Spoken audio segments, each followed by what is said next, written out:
news! Fast wireless home internet from Explore is now available. It's truly unlimited, supported by local technicians, and it's really fast.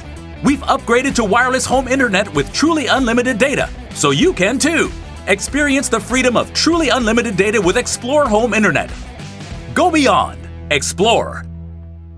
Hello, everybody, and welcome back to another episode of the Impact Farming Show. Today, we have an amazing guest. We have Chrissy Wozniak from North American Egg. How are you, Chrissy? I'm doing awesome. So good to see you. So nice to see you, too. So for you guys in the audience, Chrissy is actually a friend, and she is an industry colleague. She is the founder of North American Egg and the podcast host of North American Egg Spotlight and What Color Is Your Tractor? So I'm super excited to have Chrissy on the show today to talk more about her platform, the work she does in the industry, and give you guys another great resource. So Chrissy, before we start, do you want to tell our audience a little bit more about you and your company? Sure can. So yeah, as in your introduction, I am the founder of North American Egg. I'm originally Canadian. I am Canadian, and almost 2 years ago, moved down here to Southwest Florida. So I really can speak to North American Egg because I try to always cover both countries, and actually starting to cover a bit in Mexico as well. So my heart for agriculture started when I was a kid. My uncle had a farm, and so I spent a lot of my childhood there. Went to school to work with horses, and ended up taking agriculture, specializing in equine studies, and just really loved agriculture. So had a couple of start out jobs as in sales and marketing, starting out, and then developed my career around sales and marketing in agriculture. And then in 2017, decided that I should go out on my own and started my own marketing consulting in agriculture, which is really fun and rewarding. And then COVID hit, and then I was trapped at home. So then that's where North American Egg started, because I had some time to think about dreams and what I wanted to do. And I think everybody pivoted at that time. And so now I do ag consulting for marketing, sales and marketing, and North American Egg. So fantastic. Yeah. I know it was great for me to hear that too, because it's been a while. We met at the Advancing Women in Agriculture event in Niagara, right? I think that's when we met. So yes. And I don't think I had even went out on my own at that time. I think I was still at my corporate job, right? Yeah. I think so. Yeah, because we were chatting about what we do. So here we are. Yeah.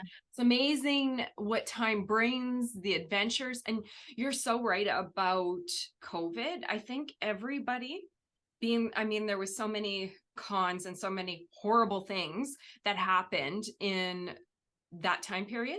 But I think if we want to put maybe a little bit of a silver lining on it, like you said, so many people were at home, slowed down, either started new companies, new careers, took up hobbies, or really said, hey, you know what? Time is precious.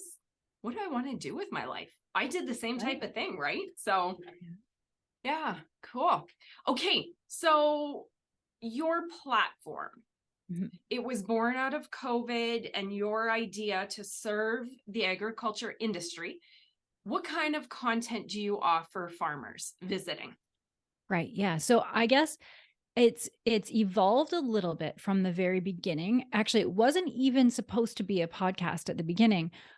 How it started was, of course, in March 2020, we were all grounded, and I had spent a couple of years before that trying to get the companies that serve agriculture to embrace technology, and a lot of them did, a lot of them didn't. We have a handshake industry. We depend on farm shows.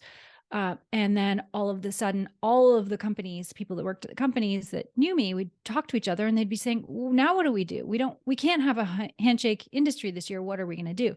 So that was, kind of an opportunity for me, because I could say, hey, here's 5 things you need to do right away. And then because I was at home, I just felt like, how can I help? What can I do right now to help?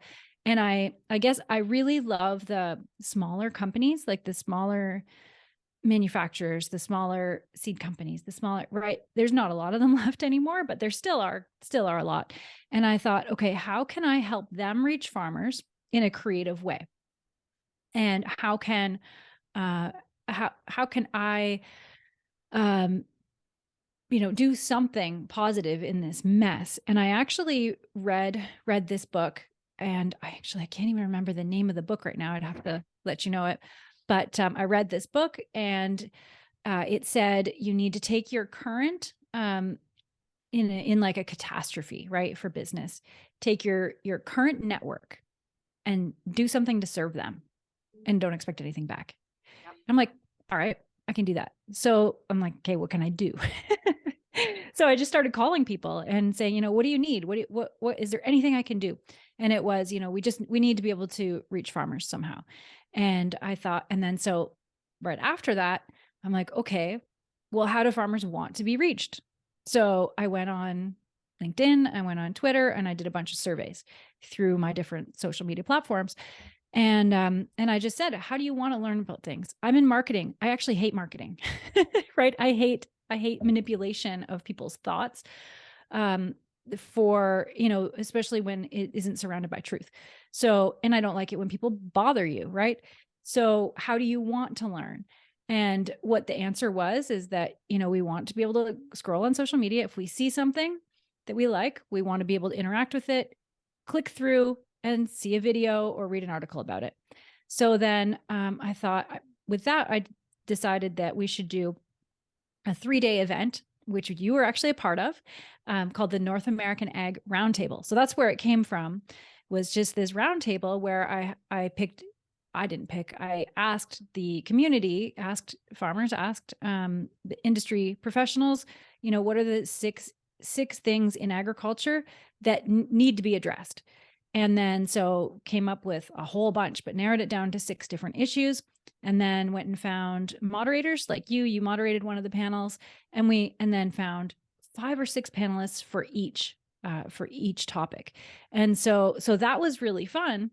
And it was like wildly successful. I could not believe. And the thing that I wanted to serve the companies that wanted to be able to reach farmers. I didn't charge for any of it. I did not charge one single penny, because I thought, it's just a way that I can just serve in this time, right? The industry has been so good to me my whole life. What can I do back? So I didn't charge a penny. So about a week or 2 after, I kept getting phone calls. Well, when's the next one? I'm like, oh my goodness, what are you talking about? That was so much work. It's done. Like, it's done.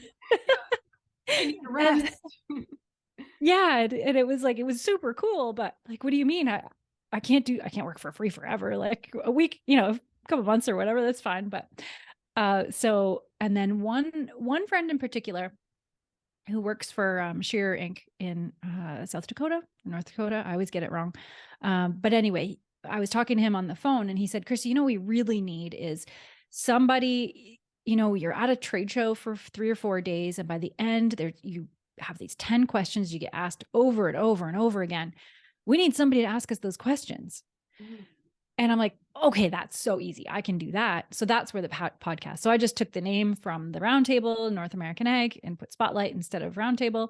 And then that's where the podcast started. So my heart at that time was to help the companies reach farmers, but it really evolved because I realized that there are so many incredible people in our industry, and we all have a part, and everyone is so passionate about what they do, right? It feels like everybody just has this little part, but really there's so much passion, and it's such an honorable industry that I want to help people tell their stories. I want to help the companies tell their stories. So that's what Color Is Your Tractor is all about. It's stories of the ag brands you love and the ag brands you love to hate. So it's really about Big Iron. I do have other companies as well, but once a month we just tell the story with the historian from John Deere, with the head of marketing for New Holland.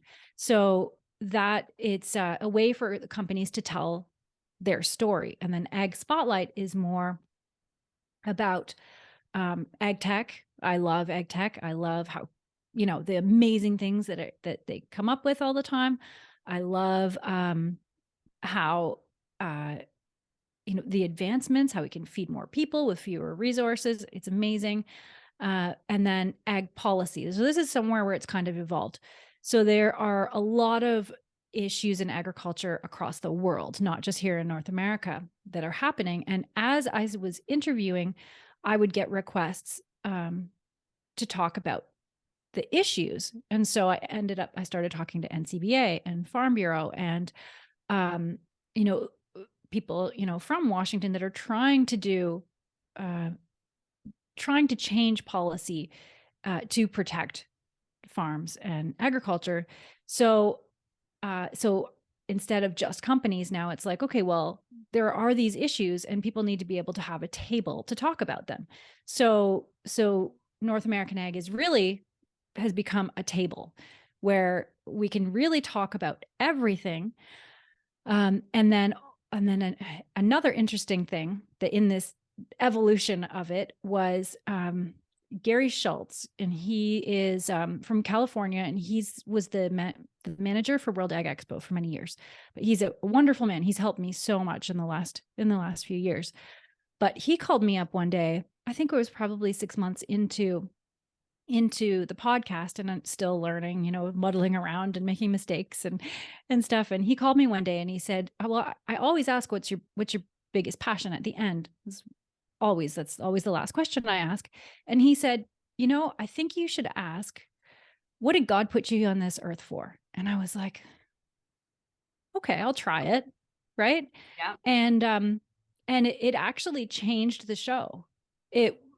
Because what I found is we've been told we can't talk about religion and politics in polite company. Mm-hmm. And the amazing thing that I've learned is that if you open the door and make people comfortable and say, what did God put you on this earth for? I've had people cry. I've had people tell these incredible stories. Faith is a huge part of our lives, and not everybody's. Like, if somebody doesn't want to talk, that's totally fine. We're a table where everybody can talk, but you're allowed to bring your values to our table. So, and we talk politics and we talk religion. And, I think we need more of that in life. So that's how it came from. I want to help companies we have a bigger table now where people can feel comfortable bringing their values to the table, and they don't just have to talk marketing talking points, which are boring and annoying, right? Good for you. I am so happy watching your journey and the passion that you bring and developing your show. You've done such a good job. So kudos to you. Oh, thank you. You're welcome. And that's courageous on two parts, faith and politics. Those are the ones that we're told to avoid, right? But those are the ones that a lot of people can be most passionate about. So those make for great conversations. And it's important now. I think in addition to everybody sitting at home and having that midlife crisis, wherever the heck you are in your life stages, that identity crisis that so many people went through, a lot of people, if they have faith, were leaning back on that because it was so stressful. Right. And maybe those that didn't have faith found faith, and other people dealt with it however. But the last couple of years have changed people. So there's a place for these big conversations. That's amazing. Yeah, for sure. And I get hate mail, but it's like, what? Do you really?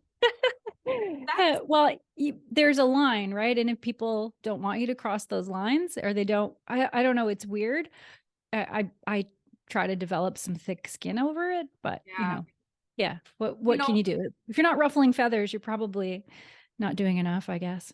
Yeah, there you go. And you know what? You'll impact way more people than the few trolls that hate on you. I always find it, what's a nice way to say it? Mind-boggling. And on the flip side is sad when people troll other people. Yeah. Isn't that the biggest sign of internal unhappiness? To me, Absolutely. If you're spending time trolling people that are doing good things in agriculture, come on. But anyways, that's a topic for another show. Yeah. So Could do a whole kudos to topic you. on that. Those are courageous conversations. Way to go, Chrissy. Okay, so we chatted about topics covered, types of guests interviewed. If you want to add any more there, go ahead. But I want to ask you, and you kind of touched on this a little bit too. What are you hearing? Common themes, concerns? What's some common tones in the conversations that you're having with your guests? Like concerns, quite frankly. How do people feel? Yeah, I think so. It kind of ranges all over the map. There's a lot of hope. I'll start out with that. There's a lot of hope, and there's a lot of brave people. And I think we're lucky to have a common goal where we need to feed the world. And I think everybody fully understands how powerful that is. And so there's a lot of hope. There's a lot of optimism, especially with technology that's coming down the line too. There's been a lot of breakthroughs in the last couple of years, which is really interesting. But then, on the policy side, I think there is a lot of apprehension, maybe not fear, but apprehension. And I think a lot of people are kind of waking up to, okay, well, we have to pay attention to the issues. I know, even at a farm show a couple of weeks ago, I have people saying to me, oh, well, I don't care about politics.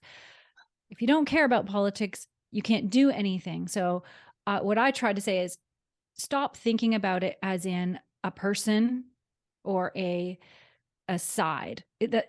Think about it as an issue. Start with your land. Do you own that land? Right. And then research the different positions over that land. That's probably the biggest one people are worried about right now is who owns their land and how can they keep it and what can they do on it? And that's a huge, huge issue in Canada, US, pretty much everywhere. And the same with inputs too. There's a lot of apprehension really about policy. I think weather comes and goes. They have good years and bad years. That's something that producers have had to deal with forever. So I think that's probably the same amount of stress as that there always has been. Yeah, I would say that there's a ton of hope, a ton of optimism, but also some apprehension. And I think it's just important people look at the issues, just pay attention to the issues, not the sides, and then decide to do something about the issues. Yeah, I agree. And I hear the exact same things. And the scary part too, as you know, and as you know in the audience, we don't need to say this. Agriculture accounts for 2% of the population. Yeah. So we're the 2% defending the land and the production of the food that feeds the world. And the disconnect, again, preaching to the choir here, this, the audience knows this. The way food is produced and how it gets onto the table is vastly misunderstood. And the people that represent our best interests in food production don't necessarily always understand how it works. So it is scary. And I would say there's apprehension. And I would say for the ones that are watching and aware, I would say fear. Absolutely. Mm-hmm. Yeah. Yeah. Crazy. I recently did an interview with the president of American Agri-Women, Heather Hampton-Noddle, and she's an amazing, amazing, amazing woman. And she made a really good point. And she said that right now our leaders are trying to be heroes for a tweet. Right. And so they are drowning out a lot of the people that are trying to do the right thing and the people doing the right thing often aren't bold enough to push through that noise.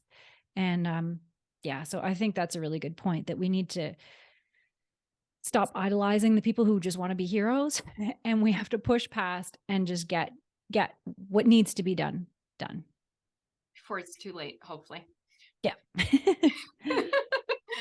Oh, we could do an episode all together on just that one too. Yes.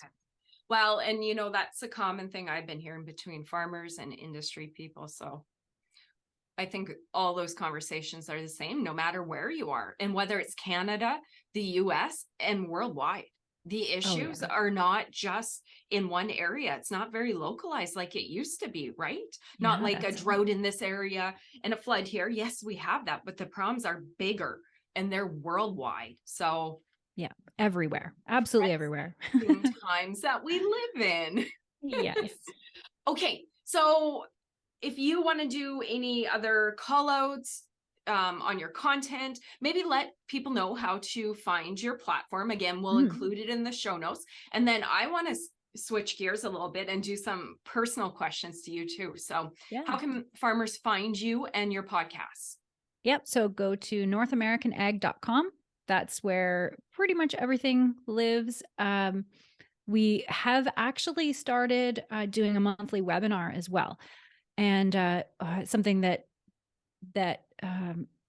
is just a really nice way to learn, I guess, is the webinar format.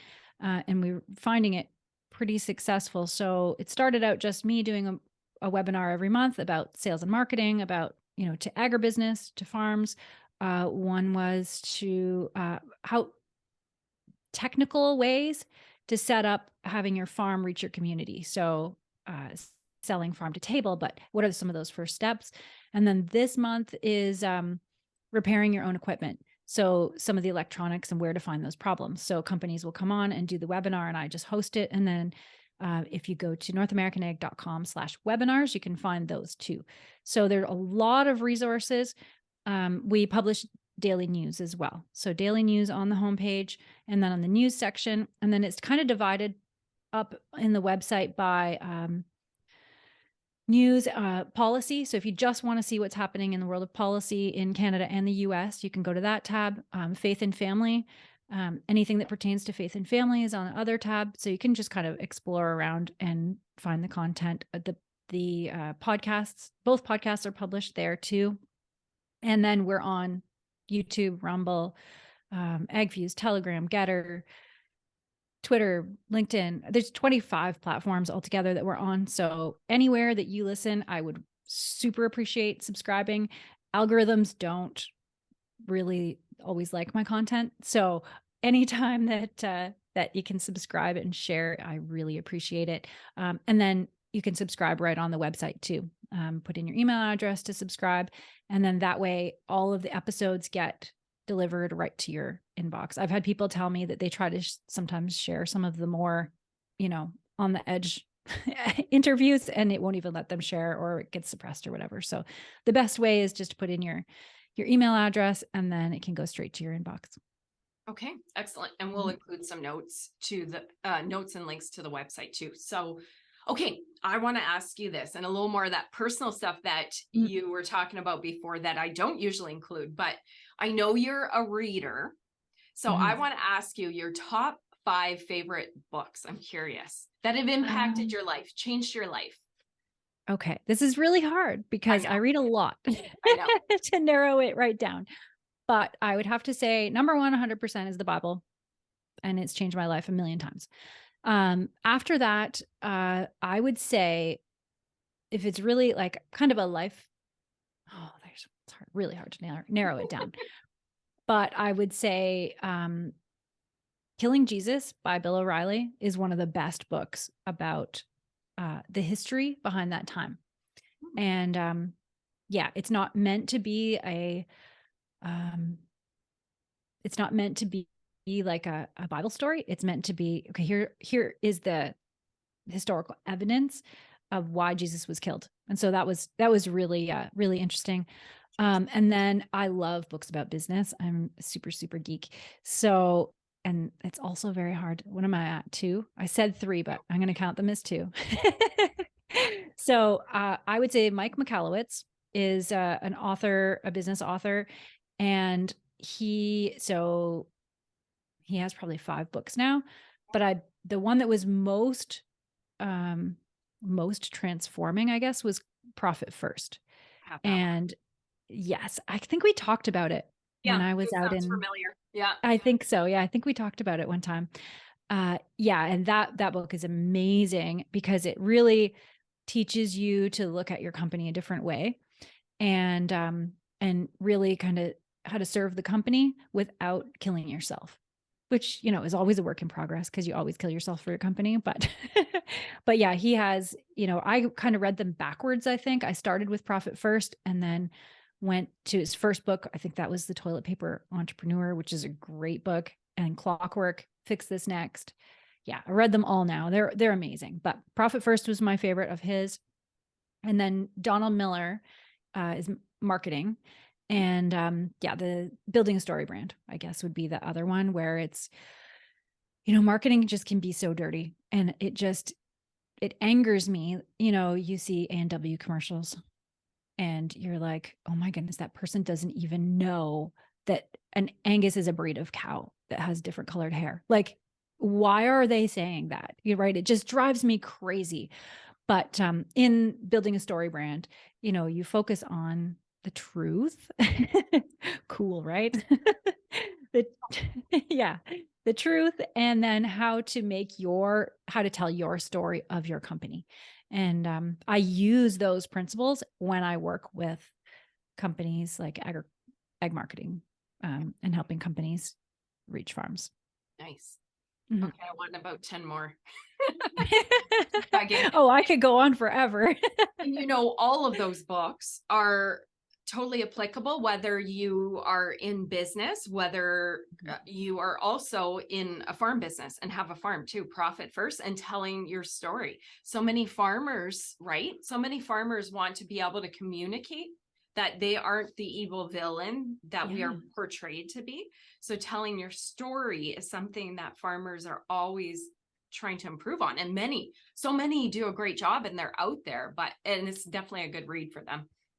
Yeah, for sure. Another great one too, along that line, is Seth Godin, The Purple Cow. Oh yeah. Yeah. Yes. That one's such a good one. And it's just really a study of human nature, how we get bored so quickly, right? Like, oh, isn't that remarkable? A cow. Oh, isn't that remarkable? A field of cows. Oh, isn't that remarkable? A mountain with the sunset and a herd of cows. And then it's boring after a while. And then, oh, but look, if only one of the cows was purple, how amazing would that be? It's just our human nature. And if you can tap into that into your marketing and always have something fresh and new and a story, again, that will help your company, your farm, and your life too, right? Funny enough, I pulled one of those books. I have so many books, I had to pack some away because they were like double stacked. And I have this big book queue and I had to pack up some books. I said, okay, it's way too much. Let's clean this. And sure enough, all of a sudden I'm like, oh yeah, that book. And I'm pulling them all back out. So I pulled out one of those books and I should pull out The Purple Cow and Profit First again. That's a great reminder. They'll all be back on my shelf right away. Yeah. Lightly addicted to books. Yes. Lightly. Have you read Business Made Simple by Donald Miller? Yes. Sorry, I bought it. I haven't read that one. You should. And I'm actually on the back of the book. Are you? Yeah. You go, girl. Yeah, I'm like a super geek. Yeah, I'm on his email list. So he said he'd sent out an email saying, like, read the book. Yeah. And then send in a review. Like, it was an early release of the book. So I did, and then I sent in like what I thought of it, and he published it on the back of the book. Way to go. Yeah. So that was really cool. I do have that one. I'll pull that one out too. I think I just pulled out his first one last week. And I'll pull that book out. Oh, that's so cool. You're just such a celebrity all around. Look at you, Chrissy. That's so cool. Okay, so I skipped a question. This is one I wanted to ask you about. And it's personal as well. What are you really excited about right now? That passion, what lights you up? I'm really excited about being able to have a platform where people can speak. Nice. I just love that so much. And then I'm also really excited specifically about being involved in American Agri-Women. And I'm in the Florida chapter and the American chapter. And we have a meeting coming up in a couple of months, or next month now. Oh, this year's going fast. And then there's fly in to Washington in June. And I'm very excited about that because, words without action doesn't mean anything.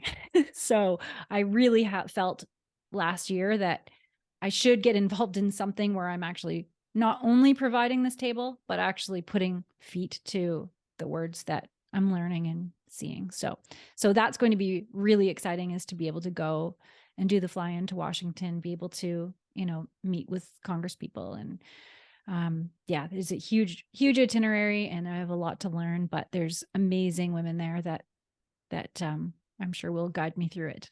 So I'm very excited about that. Is that the new organization that just got started, or is that?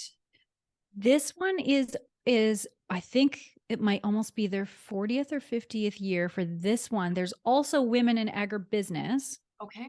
There's that one as well, which I'm part of that one as well. And that one they met in Dallas last year, and I was supposed to go, but that's when Hurricane Ian hit, and so I couldn't go. Mhm. Makes sense. Yeah. Okay. You're such a blessing to the industry. I am so thankful to have you as a friend, and our industry is so lucky to have you doing amazing work. Storytelling is important, as we know, right? Giving people the platform to share their message is just so valuable. So thank you for the amazing work you do, Chrissy. Oh, and thank you. I've always, you started out in this podcast business a few years before me, and I, look up to you, and you've done such a great job. So thank you. Oh, you're welcome. Thank you. Mm. Okay. What a beautiful interview. I've enjoyed our time. Do you have any final words or invitation to people in our audience? And then again, do one more call out to your platform name and we'll wrap it up. Sure. Yeah. Yeah. So go to NorthAmericanAg.com, go to the subscribe tab. You can subscribe there, and follow us wherever you can. And I go to lots and lots of farm shows. So if you're at a farm show and see me, make sure you come give me a hug. Excellent. Thank you so much, Chrissy. I really appreciate your time. Thanks. You too. My pleasure. And you in the audience, thank you so much for tuning in to this week's episode. If you liked it as much as I did, like it, share it, and get it out there so other farmers can hear about the great work that Chrissy and North American Ag is doing. Thanks, everybody. See you next week.